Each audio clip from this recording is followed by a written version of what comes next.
Hello students, class 11th का maths का हम यूनिट 1 जो है सेट्स कर रहे थे। लास्ट टाइम हमने एक्सरसाइज 1.1 कंप्लीट कर ली थी। आज हम 1.2 की तरफ चलेंगे। 1.2 करने से पहले कुछ इंपॉर्टेंट डेफिनेशंस हम करेंगे आज, उसके बाद जो है हम एक्सरसाइज की स्टार्ट करेंगे। नेक्स्ट है finite set. Finite set, a set having definite number of elements. Definite number of elements. जिस सेट में डेफिनेट नंबर ऑफ एलिमेंट्स होते हैं उसको बोलते हैं फाइनाइट सेट। फॉर एग्जाम्पल, एक सेट है हमारे पास a इज इक्वल टू 1 2 3 4। अब ये डेफिनेट नंबर है, हमें पता है यहाँ पे 4 ही एलिमेंट्स हैं, इसलिए इस सेट को क्या बोलेंगे? Finite set. इसी के अपोजिट अगर डेफिनेट नंबर ऑफ एलिमेंट ना हो फिर उसको बोलते हैं इनफिनाइट सेट। तो नेक्स्ट डेफिनेशन क्या आ जाएगी? Infinite set. Infinite set, A set having a set having indefinite number of elements. Set having indefinite number of elements is called as infinite set. For example, a हमारे पास कोई set है, set of natural number.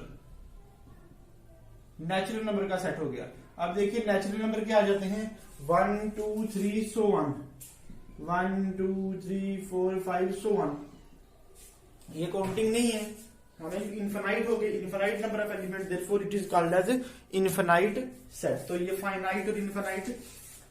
Last time हमने empty set discuss कर दिया था। Empty set क्या होता है? वो सेट जिसमें कोई भी एलिमेंट नहीं होता। A set that does not contain element is called as empty set. और एम्प्टी सेट के मैंने आपको दो नाम और बताए थे, नल सेट या फिर वाइड सेट। ठीक है जी। अब नेक्स्ट है इक्वल सेट्स। क्या होते हैं इक्वल का मीनिंग? आपको समझ गया? बराबर। Equal set, two sets A and B are said to be equal, if they have same number of elements. अगर उन दोनों के एलिमेंट जो है सेम हो। फॉर एग्जाम्पल, एक सेट है A 1 2 3, एक सेट है B, वो भी यही है 1 2 3। In this case A is equal to B। इसमें हम बोल देंगे A and B are equal set because they have equal number of element, that is they have same number of elements. Okay, ये हो गया आपका इक्वल सेट्स की definition होगी। इक्वल नंबर ऑफ एलिमेंट्स बोल दो या सेम नंबर ऑफ एलिमेंट्स बोल दो, एक ही बात है। तो एम्प्टी सेट, आपको पता है एम्प्टी सेट का नाम और क्या होता है? एम्प्टी सेट या फिर नल सेट या फिर वाइड सेट। उसको डिनोट किस तरह से करते हैं? सबसे फाइव से डिनोट करते हैं। A set that does not contain any element is called as empty set. ये कुछ डेफिनेशंस हैं जो कि अभी हमारी 1.2 में यूज होंगी। 1.2 का क्वेश्चन नंबर 1 है। अब ध्यान से देखिएगा, मैं क्वेश्चन नहीं लिख रहा क्योंकि एक एक वर्ड का इनका आंसर है। जैसे क्वेश्चन नंबर 1 है, which are the following are examples of null set. जो हमें 4 पार्ट दिए हैं, हमें बताना है कौन कौन सा नल सेट की जो है एग्जाम्पल है। तो सबसे पहले नल सेट आपको पता है, क्लियर होना चाहिए, वो सेट जिसमें कोई भी एलिमेंट नहीं होता। ये set that does not contains any element is called null set. It is also called as void set और empty set. It is denoted by 5। ठीक है, अब नंबर 1 पार्ट पे आते हैं। पहला पार्ट है set of odd natural number divisible by 2।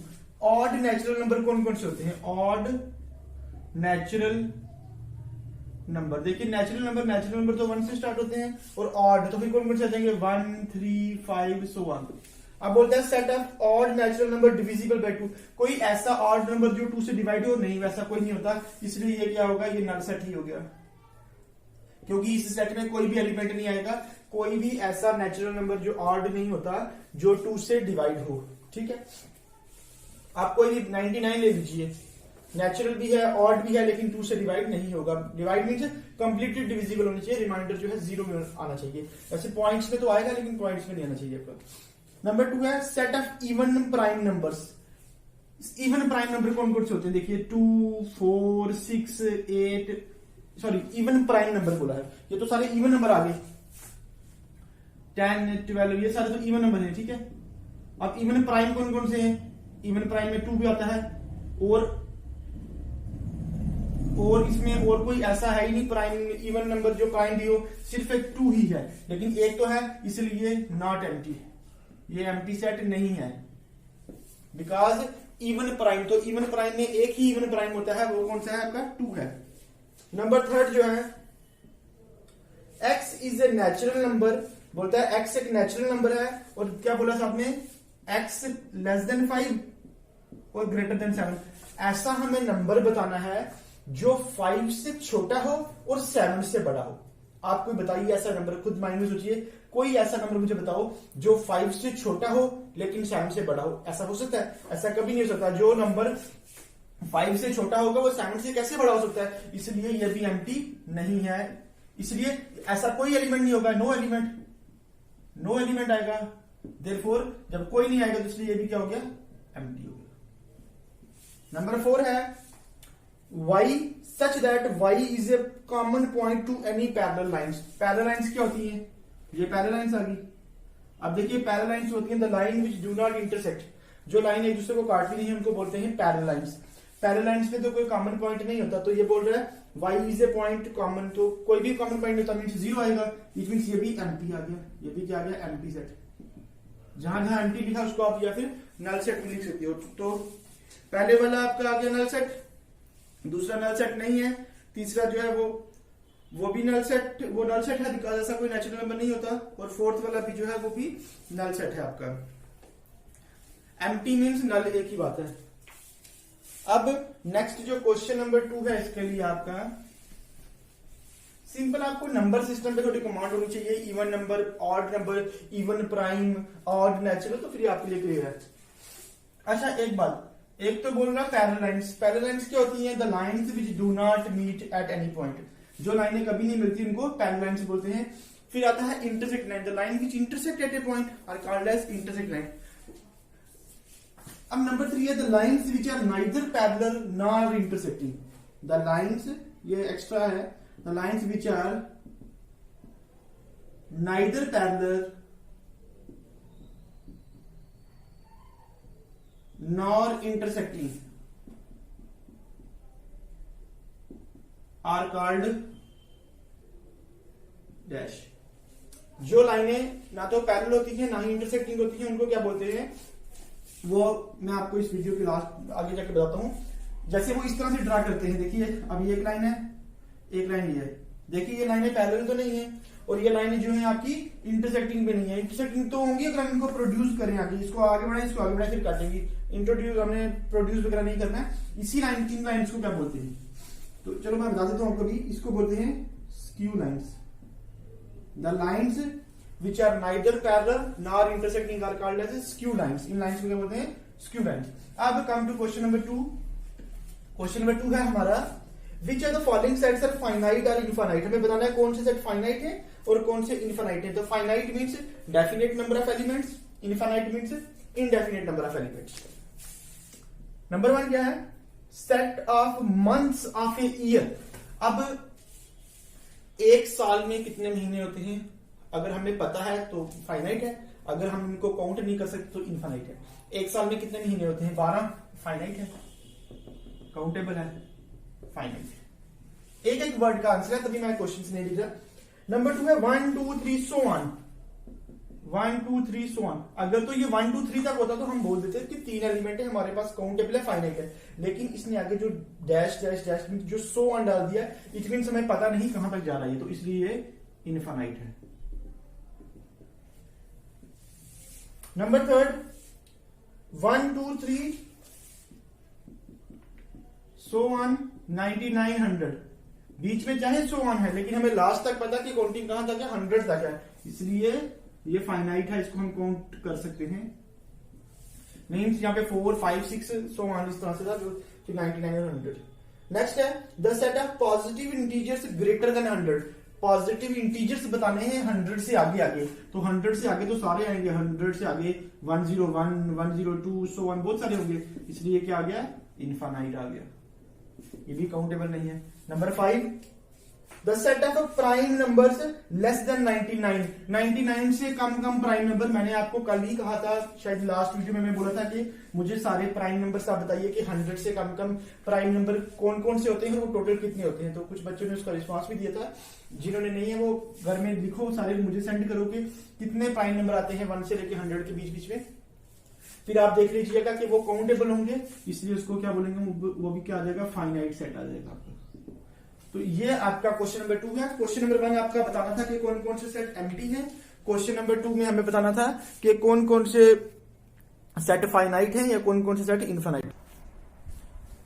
Next जो है हमारा क्वेश्चन नंबर 3 है अब आगे, और ये जो क्वेश्चन नंबर 3 है ये भी हमारा फाइनाइट और इनफाइनाइट पे ही है। आपको मीनिंग तो समझ आ गया होगा फाइनाइट और इनफाइनाइट का मीनिंग क्या है। नंबर 1 है the set of lines which are parallel to x axis. कितनी लाइन्स आप एक्स एक्सिस के पैरेलल ड्रा कर सकते हो, तो इसका आंसर आएगा infinite. Infinite lines can be drawn parallel to x axis. अब आपको पता है ये कार्टेशियन कोऑर्डिनेट में इसको बोलते हैं एक्स एक्सिस, इसको बोलते हैं एक्स डैश, ये वाई एक्सिस, ये वाई डैश, इसको बोलते हैं ओरिजिन। थोड़ा इसके बारे में पढ़ लेते हैं। इस तरफ आपको पता है सभी पॉजिटिव वैल्यूज होती हैं एक्स की, इस तरफ एक्स की सभी नेगेटिव वैल्यू, यहाँ वाई की पॉजिटिव वैल्यू और यहाँ पे वाई की नेगेटिव वैल्यू, ये 4 क्वाड्रेंट्स बनते हैं। ठीक है जी, ट्रिग्नोमेट्री में इसके बारे में और भी पढ़ेंगे हम, थोड़ा सा हमने कॉम्प्लेक्स नंबर में भी इसके बारे में हमने पढ़ा था। एक बात और 9th में आपने पढ़ा होगा कि एक्स एक्सिस का दूसरा नाम क्या होता है, अब्सीसा, और वाई एक्सिस का दूसरा नाम क्या होता है, ordinate, and the place where x axis and y axis meet is called origin. अब देखिए इसमें क्वेश्चन था कि हम एक्स एक्सिस के पैरेलल कितनी लाइन ड्रा कर सकते हैं, तो जितनी मर्जी लाइन ड्रा करिए, ऐसे ड्रा कर लीजिए, भी एक्स के पैरेलल है, ये ड्रा कर लीजिए एक्स के पैरेलल है, ये भी एक्स के पैरेलल है, ये भी एक्स के पैरेलल, जितनी मर्जी लाइन सब ड्रा कर लीजिए एक्स एक्सिस के पैरेलल। इसलिए यहाँ मैंने तो 4 या 5 की हैं, आप जितनी मर्जी ड्रा कर लीजिए, बड़ा कार्टेशियन कोऑर्डिनेट बना लीजिए और ड्रा कर लीजिए। इसलिए यहाँ पे क्या आ जाएगा, infinite numbers of lines. Number 2 है, number 2 the set of letters in the English alphabet. English alphabet में कितने लेटर्स हैं आपको ये तो पता ही होना चाहिए, तो फिर आप बता दीजिए फाइनाइट है या इनफाइनाइट है। तो इंग्लिश अल्फाबेट में 26 लेटर्स हैं, इसलिए ये फाइनाइट सेट है। Number 3 the set of numbers which are multiple of 5। तो 5 के मल्टीपल्स में कौन से आएंगे, 5 10 15 20 25 सो ऑन, बहुत सारे आएंगे, इसलिए क्या हो गया, इनफाइनाइट हो गया। Number 4 the set of animals living on the earth. Earth पे कितने एनिमल्स रहते हैं, ये भी फाइनाइट है, काउंटेबल है, काउंट कर सकते हैं। जैसे लाइन कितने हैं इंडिया में या टाइगर कितने हैं वो काउंट कर सकते हैं, इसीलिए पूरी अर्थ में कितने हैं आप इसको काउंट कर सकते हो, इसलिए फाइनाइट में आ जाएगा। The set of circle passing through origin, ये भी इनफाइनाइट, काफी सारे सर्कल आप ड्रा कर सकते हो, ये काउंटेबल नहीं है जो ओरिजिन से पास करें। जैसे ये है आपका ओरिजिन है, सपोज एक सर्कल आपका ये हो गया, वो या ओरिजिन से पास करना है हमें, इसको इस तरह से पास हो जाए, इससे बड़ा सर्कल हो जाए, इस तरह से बहुत सारे आप सर्कल जो है ड्रा कर सकते हो जो कि आपके ओरिजिन से पास होते जाएं। इस तरह से बहुत सारे सर्कल आपके बनेंगे जो ओरिजिन से पास होते जाएं, इसलिए इसका भी क्या जाएगा, इनफिनाइट नंबर ऑफ सर्कल्स। ये आपका क्वेश्चन नंबर जो है 3 था। अभी इस टाइम 4th पन्ने पे चलते हैं। काफी इजी एक्सरसाइज है, एग्जाम में 1 मार्क्स का क्वेश्चन इसमें आ सकता है, 1 या 2 मार्क्स के ऑब्जेक्टिव टाइप। 6 मार्क्स का ये चैप्टर है जो आपका सेट्स चैप्टर है। एग्जाम में 6 मार्क्स का पूछा जाता है 11th क्लास के बोर्ड एग्जाम में। पहले 11th क्लास का बोर्ड नहीं था, 2 ही साल हुए हैं 11th का बोर्ड हुए। एक तो जो अभी बच्चे जो मास प्रमोशन से प्रमोट कर दिए गए, एक इससे पहले। तो अभी मतलब एक एग्जाम पहले हो चुका है, सेकंड वाला बच्चों का पोस्ट होगा ही नहीं क्योंकि उनको मास प्रमोशन से कर दिया गया। अब आपका एग्जाम होगा बोर्ड का। तो अभी फिलहाल बोर्ड का एक ही एग्जाम हुआ है। अब आपका होगा, जैसे आपने 10th का एग्जाम दिया है, आपके पेपर बाहर ही चेक होंगे, बोर्ड से ही आएंगे। जैसे 10th और 12th का है वैसे ही सेम 11th का हो गया। इसलिए अगर किसी के माइंड में डाउट है कि 11th बोर्ड नहीं, तो वो ये गलत फहमी में मत लेना। 11th क्लास भी जो है वो बोर्ड की क्लास है। इसका भी 100 मार्क्स का पेपर होगा मैथ्स का। 10th में क्या है, आपके मैथ्स के जो नंबर होते हैं पॉइंट सिस्टम में आएंगे। किसी के 9 पॉइंट है, किसी के 10 पॉइंट है। लेकिन जो 11th क्लास में है वो उसमें आपको पूरे नंबर बताए जाएंगे कि 95 हैं या 96 हैं। तो इसलिए थोड़ी आपने इस पे मेहनत करनी है। मुश्किल बिल्कुल नहीं है, मैथ इजी है, लेकिन 10th के लेवल से थोड़ा सा ऊपर है। जैसे जैसे क्लासेस बढ़ेगी वैसे वैसे लेवल भी थोड़ा बढ़ता है। आप देख रहे हो कि सेट्स कितना इजी चैप्टर है, इसमें कुछ एक्स्ट्रा नहीं है। चलो हम क्वेश्चन नंबर 4 पे आते हैं। In the following set whether A is equal to B, हमें बताना है क्या ए और बी इक्वल है। तो इक्वल सेट की डेफिनेशन क्या होती है? इक्वल सेट, एक तो नंबर ऑफ एलिमेंट्स सेम होने चाहिए, मतलब सेम एलिमेंट चाहिए। जितने एलिमेंट ए में है उतने ही बी में होने चाहिए, एक बात। और जो एलिमेंट होना चाहिए वो भी सेम होना चाहिए, एक जैसे। अगर पहले वाले सेट में 1 2 3 है, 3 एलिमेंट है, तो दूसरे वाले सेट में भी कितने होने चाहिए? चाहे ऑर्डर इसका आगे पीछे हो जाए लेकिन होने 3 ही चाहिए और सेम होने चाहिए, ठीक है। इस केस में हम क्या बोल देते हैं? ए इज इक्वल टू बी। अब क्वेश्चन नंबर 4 है, हमें बताना है कौन कौन से इक्वल है। तो फर्स्ट पार्ट है इसका, A is equal to A B C D और B is equal to D C B A. अब आपने देखना है, पहले नंबर तो काउंट करो कि एलिमेंट सेम है या नहीं है। तो पहले वाले में भी 4 एलिमेंट है, दूसरे वाले में भी 4 एलिमेंट है। और देखिए यहाँ पे ए है, यहाँ पे भी ए है, बी भी है, सी भी है और डी भी है। तो all the elements are same, therefore A is equal to B. A और बी क्या होंगे आपके? इक्वल होंगे। नंबर 2 देखिए यहाँ पे ये दिया है 4 8 12 16, ए सेट दिया है और बी सेट दिया है आपको 8 4 16 18। तो 4 से स्टार्ट 4 है, यहाँ पे 8 भी है, 12 भी यहाँ पे नहीं है, 16 भी नहीं। तो 16 है लेकिन 12 नहीं है, इसलिए देखिए 12 यहाँ पे तो है लेकिन यहाँ पे प्रेजेंट नहीं है, इसलिए A is not equal to B. सारे एलिमेंट जो है सेम होने चाहिए, आगे पीछे हो सकते हैं लेकिन होने वही चाहिए। नंबर 3 पार्ट जैसे देखिए 2 4 एक सेट दिया है, ए दिया है 2 4 6 8 10 और बी सेट दिया है x such that x is a positive even integer and x is less than equal to 10। तो अगर किसी को डाउट है वो ध्यान दीजिए, ये साइन जो है ग्रेटर का साइन है, ये साइन लेस का होता है। आप इसको भूलिए मत, आप दोनों में से एक साइन को दिमाग में बिठा दीजिए, दूसरा आपको ऑटोमेटिकली खुद ही हो जाएगा, ध्यान में जाएगा। अब बी को पहले थोड़ा एक्सपेंड करके लिख लीजिए। ये सेट बिल्डर फॉर्म में दिया है, आप इसको पहले रोस्टर फॉर्म में लिख लीजिए, फिर क्योंकि ए भी रोस्टर में है फिर आपको क्लियर हो जाएगा कि इक्वल है या नहीं है। एक तो पॉजिटिव है, एक तो इवन है, मतलब 0 से ऊपर होगा, इवन है तो 2 से स्टार्ट होगा, 2 4 और 10 से कम कम है। वो 10 की इक्वल भी है तो 10 की इक्वल भी है, 2 4 6 8 10 यही आएंगे। सारे पॉजिटिव भी हैं, इवन भी हैं और 10 या 10 से छोटे भी हैं। अब देखिए 8 2 सेम है बिल्कुल, तो therefore all the elements are same, therefore A is equal to B, ये इक्वल आ गया। नंबर 4 जो है पहला बोलता है A is A x such that x is multiple of 10। तो 10 का मल्टीपल कौन कौन सा आता है? 10 20 30 40 सो ऑन। और बी दिया है हमें 10 15 20 25 30। अब आप मुझे बताइए क्या ये इक्वल है? 10 तो ठीक है, 15 और 20 अलग अलग हो गए हैं, clearly A is not equal to B, therefore not equal, ये इक्वल नहीं है। तो जो इक्वल है आप उनके आगे रिपीट कीजिएगा कि ये इक्वल सेट है, और जो इक्वल नहीं है आप उनके बारे में बता सकते हो कि ये सेट जो है इक्वल नहीं है। क्वेश्चन नंबर 5 जो है वो भी इसी पे है, इक्वल और अनइक्वल पे बताना है। इसका हम एक पार्ट डिस्कस कर लेते हैं। क्वेश्चन नंबर 5 के लिए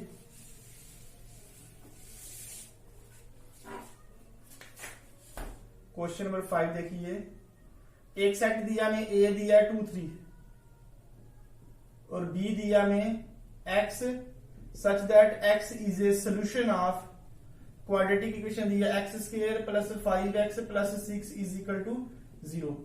हमें बताना है कि यार ये दोनों सेट इक्वल है या नहीं। अब देखिए आप ध्यान से, ये तो हमें 2 3 गिवन है, इसके हमें सोल्यूशन निकालने पड़ेगी, x की वैल्यू निकालनी पड़ेगी। अगर वो वैल्यू यही आ जाती है तो हम बोल देंगे इक्वल है। तो इसको कैसे करेंगे, ये मिडिल टर्म स्प्लिट करके कर लीजिए, डिस्क्रिमिनेंट का फार्मूला लगा के कर लीजिए। तो क्या जाएगा x स्क्वायर, क्या करें 5 भी बन जाए, मल्टीप्लाई करके 6 भी बन जाए, तो 2x plus 3x, 2 plus 3 5, 2 into 3 6 plus 6 is equal to 0, x into x plus 2। ये आपको आता है मिडिल टर्म स्प्लिट, इसलिए मैं जल्दी से कर रहा हूं इसको।